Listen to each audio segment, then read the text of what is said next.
it's fun when I've got somebody in the shop, especially somebody like Jimmy Diresta, to talk about our backgrounds, I don't know, just a little bit of cool stuff, where we've been, what we've done. So, for example, a question for you, do you remember the first tool you bought or given, found? I don't know. What... Well, you know, I grew up with my dad, who's much like me, much like you, always was a woodworker. So when my dad was a young man and I was a child, my garage was full of tools. So I was constantly pinching my fingertips and things and dropping heavy weights on myself. The very first memory I have of a tool, I was about 3 years old, and I picked up probably, looking back now, it was probably a 5-pound sledgehammer. I picked it up like this, heavy as I could with two hands like this, and I got it past the center point, and it just fell back against my face. Oh, God. And that's why I have this scar on the. Sorry to laugh. Yeah, no, it's funny. I remember it like it was yesterday. I remember seeing the end of the hammer come down and hit me right in my eye socket, and I got a cut through my eyebrow and right on my orbit here. Didn't break it, but it cut. That's why there's a cut right here on my cheekbone. And always playing around with tools that were hanging around in the garage. And so just as a side note to that, when Dad found out you hit yourself in the face with a sledgehammer, Right. What do you remember what that reaction was? My dad, well, unless I broke something, he pretty much, if I got injured, Well, that he could would have been your eye socket. But he would laugh it off. If I broke the tool, he would be mad. But the fact that I got cut, he didn't care. He would just laugh it off. And so even now, like when I'm around friends and you know my girlfriend or whatever, and if she's injured, I kind of laugh it off. She's like, "Don't laugh. I have a serious thing." Yeah. I'm like, and I laugh it. But I realized my dad, it might have been his self-defense mechanism to laugh it off instead of getting overreactive. Yeah. I remember I stuck my thumb in the bandsaw right in front of him when I was like 10 years old, and he just pulls it out. He goes, oh, he holds it together really tight. He goes, just do that for about 10 minutes, you'll be all right. Never went to the doctor or anything. You know, he just laughed it off. He's like, you know, kind of welcome to the club. Yeah, toughen up. Yeah, exactly. So I can't go back to 3 years old, but when I was junior high, I think, maybe elementary school still, the neighbor called me over one day and handed over my mom's fence a Dunlap jigsaw, so not a handheld saber saw, you know, not a jigsaw, but like a scroll saw, but a jigsaw. Right. No motor, had the pulley on there for a belt. And sometimes some of the stuff, when I think back on it, I'm like, where was my mother? Because I found a motor someplace and I connected it to this thing with a V-belt, and of course, no guards. I managed to get my finger in between the belt and the pulley a couple times. But like, that hurts. Anything that was laying around my mom's house, I would lay on a sheet of wood and I would trace it and I would cut it on that thing. And just, you turned it on by plugging the motor in and you turned it off by unplugging the motor. I had a Dremel one of those that my dad picked up at a garage sale. And the sad part of that story is a friend of mine wanted to get his kid into woodworking, so said, do you have a saw that I could borrow for this? A tool I could borrow for my young kid. And so I loaned him that saw. Was in my shop forever. Right. And your childhood saw, you loaned him. The childhood saw. And then one day when I was like, well, your kid is 30 now, what's the deal? Oh, I threw that saw out years ago. And I'm like, are you kidding me? That was like where we are now, wouldn't it be cool to have that sledgehammer and for me to have that saw? Yeah. So how about outside of a tool, a human? Is there a distinct person, so your dad maybe, that had a real influence on getting you in the midst of what we do? Well, I'd say like when I do maker events and stuff and people come up to me and they're like, how do I get my child to do what you're doing? Like, how do I inspire him to do what you do? My dad put tools in my hands, and he was never a helicopter parent. You know, I remember my dad would buy me tools. I was to the point where like I was a little intimidated, and I tell this story on my podcast many years ago where I came home one day from school and my dad had gone to a tool sale where an older gentleman passed away, and my dad basically bought his whole shop, and a large part of his shop was this like 200 set chisel set. But you know, you could tell these chisels are from like the 20s, and like, because this guy was old, and this is when I was like 10, and you know, these chisels were like 60, 70 years old. I still have them all. But when my dad put those in front of me, he's like, you know, we'll carve. And I was like, I don't know anything about carving. He's like, we'll carve. And like we would go, when I was a kid, we would often spend summers in Mystic, Connecticut. We had a relative that owned a summer house, and we'd go to my Aunt Joe's house, and we'd always go to the shipbuilding yards in Mystic, Connecticut, and we would always visit the ship carver. And my dad was always so intrigued, and so this was like a few years later, he had the opportunity to buy all these chisels. He just saw them. He's like, I'll take them, and now. And the seed was planted from the ship carving for your dad. Yeah, and I remember one day I came home from school, and my dad had played on his own. He had carved the whole wing of a bird. He had like jigsawed out the edge of it, or the silhouette of it, and then hand carved. You saw in a book. And I was so impressed. I was so intimidated. I was like, I'm never going to be able to do this. And of course, we looked at tons of pictures and books. And whenever we did go to Mystic, and there was another place in upstate New York called Sugarloaf, and there was a bunch of carvers there and furniture makers there. It was like kind of like an old village, like with like all the different people like them, where you get butter made and the blacksmith, and we'd always go to the wood carver there. That was like in between Mystic, because that was just a little drive away. So for you, so is it your dad? My dad, yeah. Is the guy that got you here? Yeah, he's the guy who always put tools in front of me. And like I said, there was sometimes like the chisels where I was too intimidated to even consider using them, but I did catch up in time. But put me in front of the bandsaw, the jigsaw. The bandsaw that I still have, I have several now because I'm a buff, but the one of the ones that I use and still have is the one I used and learned on as a little kid. I still have that one, like you were saying. So for me, my dad died when I was real little, but a good friend of his became my substitute dad, so I had two things going. His name was also George, my substitute dad, and he was also a very active scoutmaster. Oh, right. So I spent a lot of time with George. He wasn't really a woodworker so much as a DIYer. Yeah. So I learned a lot of stuff kind of like bushcraft stuff. Yeah, and a very good carver, which he tried to teach me, and I never figured out. But Boy Scouts taught me a lot of stuff under George's umbrella of living outside, starting a fire, and everything that goes along with that. Yeah. And then I had a junior high shop teacher, Mr. Mathis, who I could remember this like it was yesterday, where one day I said, I want to be a shop teacher, what today we call tech ed. Yeah. I want to be a shop teacher just like Mr. Mathis. And I asked him where he went to college, how he got where he was. Yeah. And he told me, and I went to the same college he did. I Really? like literally followed in his footsteps to get a teaching degree, Right. which then when I graduated, I couldn't find a teaching job and ended up doing this kind of stuff instead. Yeah. So that was George Johnson and Bill Mathis were the... Yeah.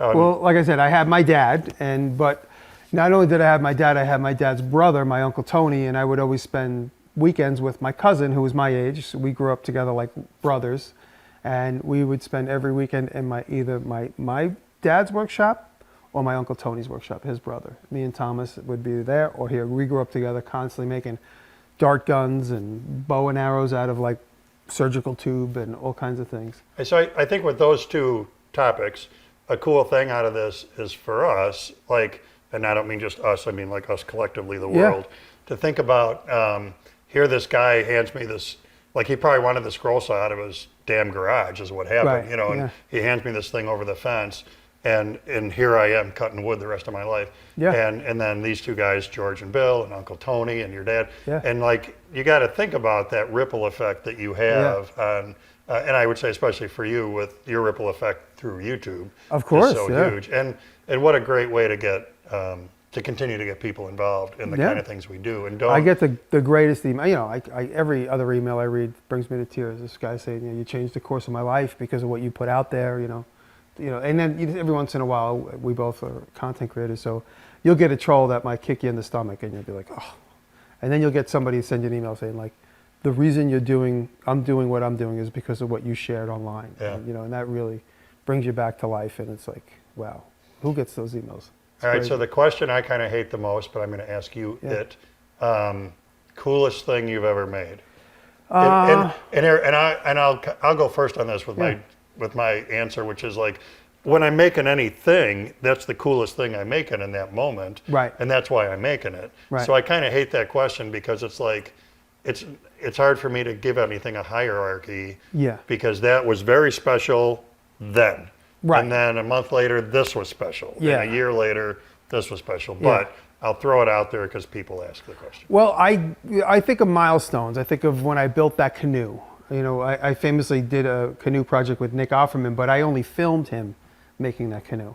I didn't actually make it. I was the videographer for that video series. And years later, I said, I'm going to make my own. But because I watched him through the camera for months, 5 months making it, I breezed right into it. I knew exactly what to do because I had that visual memory of not only seeing it while I shot it, but watching the edit. I edited the thing. It took months to edit all this. I had 30 hours of video. So getting through that, and there was a few very difficult parts. You're working on a canoe now. Yep. When you got to bend that gunnel up, over, around, and up and in. There are a few compound curves in a canoe. And it's got to land with the right amount. It's almost impossible to guess how long that's going to be. You just got to get it close and then cut it. And then when you cut it, it's too short, and you just go, all right, now I got to figure out how to hide that mistake. And so that was a big challenge for me, is to actually physically make my own canoe. Finally, after so many years of everybody thinking I made one. So that was the thing. Like everybody thought I made one, but I actually never did. But so that was a big one. And then this last year, some real leaps and bounds in blacksmithing. Blacksmithing is a real science that I've always wanted to learn.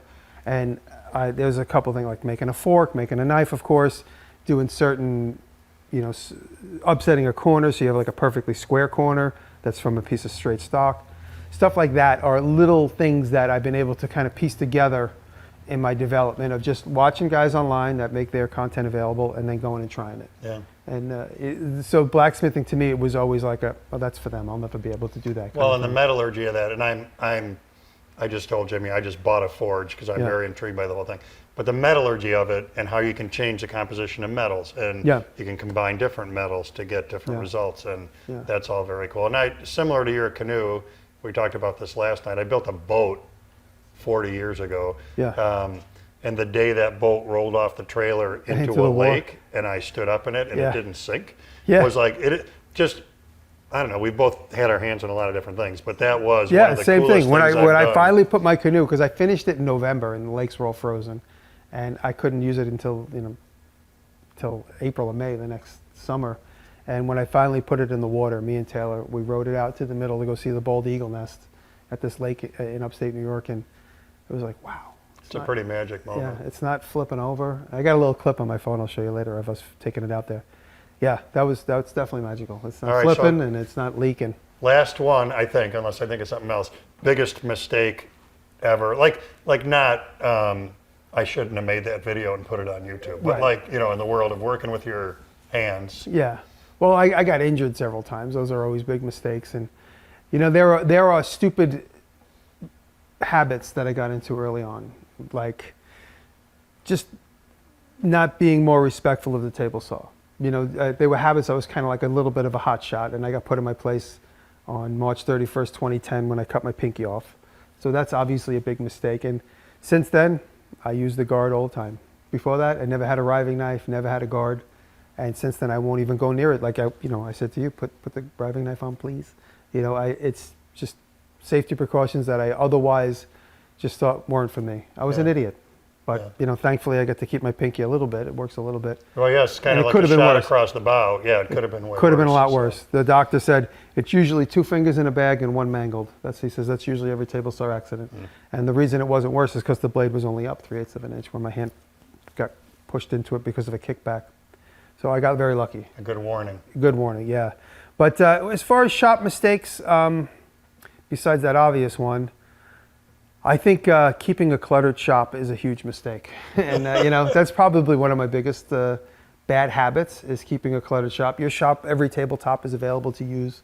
Mine, every single time I go in my shop, I got to make a plan. We're doing a video shoot this week. That's the only reason it looks like that. Well, that's it. Every time I make a plan to do a video, I have to clear off the table. And if that's going to be in the background, I don't want anybody to see my dirty laundry. And let me move that. I'll put that over there behind the tripod.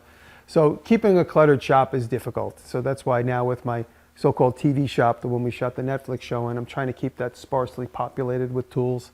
And my other shop is just a dumping ground mess. Yeah. We talked about mine the other day because we were very close to the restaurant where this went, which was I did early in my woodworking career, I took on the job of fixtures for a restaurant. And one of the things was a galvanized metal bar top to cover their bar. So I went down there and I measured for it, and of course I didn't make it. I had somebody else break the steel and do the whole thing. And it took forever. It took months. And the bar's ready to open. I finally get the metal and I lay it on the bar top, and it's about a foot short of this piece coming this way and this piece coming this way. And I still had the paper that I'd written the measurements on, and I wrote 113, which now I'm losing the math in my head. Like I either ordered 11'3" and it should have been 113, or I ordered 113 and it should have been 11. One of those equations comes up short. Yeah, one of those was the short number. And so there we were, 2 weeks to the place opening, and 2 months lead time on getting that galvanized bar top. And in the end, the owner was very forgiving about it, and I made a little server station right there out of wood that covered the spot in the bar where that didn't come together. But it was too big a hurry, moving too fast, kind of a time frame mistake. You remind me of something silly, which I'm glad could have been worse. So I did an interior design for Leonardo DiCaprio's apartment, and I got to interact with him very little, but he was always very, very pleasant and very easy to deal with. We dealt mostly with his mother, me and the interior design firm, and we installed these big built-ins that I made mostly all of them, but we installed them and we designed them together as a group. And there was this one like desk area, and a big piece of paneling goes on the desk wall. So there is no wall on that whole wall. There's no real sheetrock. It's all this laminate wood.